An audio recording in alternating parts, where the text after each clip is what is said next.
አባታችን አቡነ ተክለ ሃይማኖት ምን አደረጉ? ተሰደው ሳሉ ይሄ ቅድም እንዳልኳቸው መንገድ ሂደው ሳሉ የእግዚአብሔር እንግዳ አሉ አይውለህ ያሳድርህ አላቸው አንዱ ሰው። የዛ ጊዜ ቅዱስ ሚካኤል ይህን ሰው ዘቅዝቆ አየር ላይ ሰቀለው እና ይደበድበው ጀመር።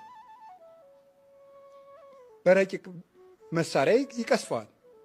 ኧረ አውርደኝ አንተ የእግዚአብሔር ሰው ይላል። ማንን ነው? አቡነ ተክለ ሃይማኖትን። የሰቀለህ ያውርድህ አሉት። ሁለተኛ እንዳትታበይ የሰቀለህ ያውርድህ አሉት። ወረደ። ተንከባክቦ ቤቱ ተቀብሎ ሲያስተናግዳቸው እግራቸውን አጥቦ እጣቢውን እነዚህማ አማልክት ናቸው ብሎ ጣቢውን ወስዶ ከታመመ ሰው ላይ ሲደፈው ይድናሉ።